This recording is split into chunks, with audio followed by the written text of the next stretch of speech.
Aceh menjadi wilayah terdampak bencana paling parah. Akses jalan terputus, aliran listrik padam, dan pasokan air bersih minim. Bagaimana kondisi terkini dan penanganan korban bencana di sana? Kita akan berbincang dengan Kepala Biro Kompas TV Aceh, Putra Perwira, langsung dari Banda Aceh. Selamat malam, Putra. Malam, Ibrahim. Putra, bisa Anda gambarkan bagaimana saat ini kondisi Aceh? Apakah masih gelap gulita di malam hari ini, Putra? Baik, Ibrahim. Memang pada saat ini Banda Aceh itu banyak titik yang eh, masih belum pulih listriknya. Ini berbeda halnya dengan apa yang menjadi laporan kemarin itu kepada Presiden. Walaupun memang hari ini sudah mulai ada klarifikasi dari PLN juga untuk pemulihan listrik di Banda. Memang banyak daerah di Banda Aceh ini yang belum pulih listriknya, termasuk di Aceh, maaf, termasuk di Banda Aceh yang saat ini gitu. Nah, listrik memang ini menjadi prioritas ya kalau untuk kondisi normal dan bencana saat ini, karena memang di Aceh sendiri seperti kita tahu, selain masalah listrik ini juga ada masalah akses jalan gitu. Ada 4 kabupaten yang di bagian tengah Aceh ini eh, yang belum baik menerima bantuan gitu Ibrahim. Jadi saya bisa ada 700 dari angka yang kami dapat itu 700, sekitar 735.000 jiwa di 4 kabupaten di bagian tengah Aceh itu, yakni di Kabupaten Gayo Luwes, Aceh Tengah, Bener Meriah, dan Aceh Tenggara itu yang masih mengandalkan pasokan bantuan dari udara gitu. Nah, ini kan tentunya eh, tidak hal yang gampang ya untuk apa namanya untuk menyalurkan bantuan itu gitu. Putra, Itu Ibrahim. 735.000 warga masih belum dapat bantuan karena wilayah mereka terisolasi, Putra ya. Ini yang baru terdata, Putra. Bukan 735.000 yang belum menerima bantuan, tapi ada 735.000 jiwa di 4 kabupaten itu yang membutuhkan bantuan gitu, dan bantuan ini masuk melalui udara gitu. Oh, baik. Kita bisa kalkulasi lah seberapa kekuatan udara kita memasok untuk 735.000 warga di situ. Nah, tentunya ini yang menjadi sorotan, strategi bagaimana mendistribusikan bantuan ke 4 kabupaten di bagian tengah Aceh itu, karena memang akses jalan itu belum pulih gitu, banyak jembatan dan titik yang apa ya, yang rubuh ya, dan yang putus, dan titik-titik yang terkena longsor gitu, banyak badan jalan yang juga amblas gitu, yang dan terkena longsor itu Putra, Ibrahim.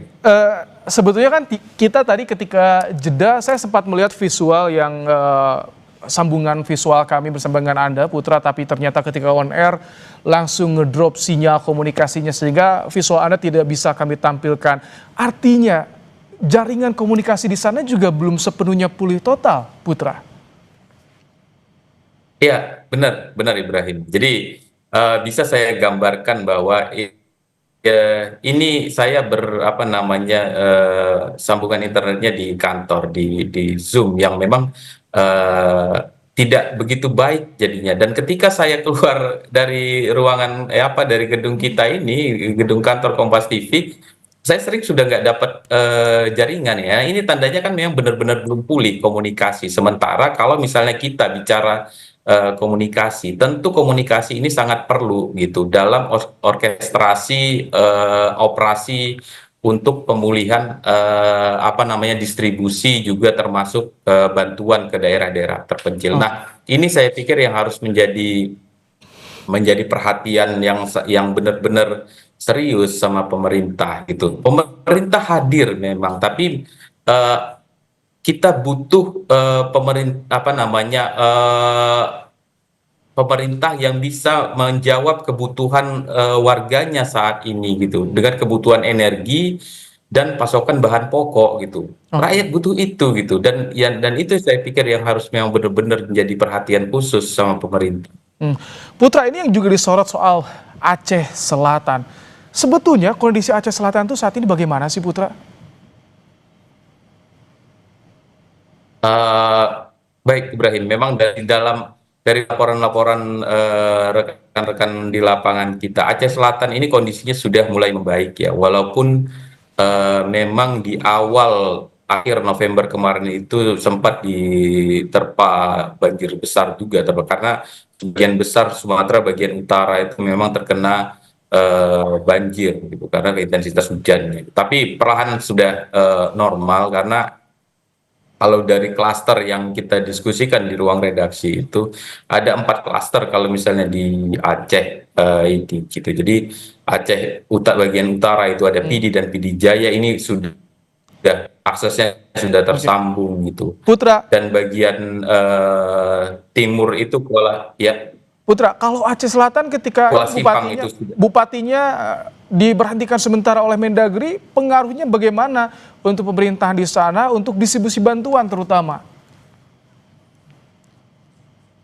Nah, baik Ibrahim, kalau distribusi bantuan sebenarnya ya kita membutuhkan BNPB memang yang mengorkestrasi operasi untuk pengiriman bantuan gitu. Jadi memang saya pikir eh, eh, Aceh Selatan untuk distribusi bantuannya bisa ya akan cukup cukup bisa baik lah gitu. Walaupun bupatinya, karena memang pada saat kemarin itu beberapa waktu setelah bencana kemarin, bupati sempat berangkat ke luar daerahnya gitu.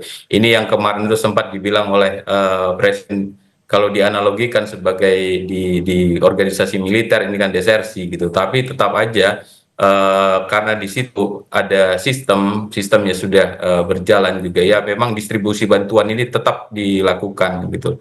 Oke. Itu Ibrahim. Termasuk pemulihan ya, jadi artinya tak terganggu kendati bupati diberhentikan sementara hingga 3 bulan ke depan. Putra Perwira, Kepala Biro Kompas TV Aceh, terima kasih telah menyampaikan bagaimana kondisi terkini penanganan korban bencana banjir dan longsor di Aceh. Selamat bertugas kembali di sana, Putra.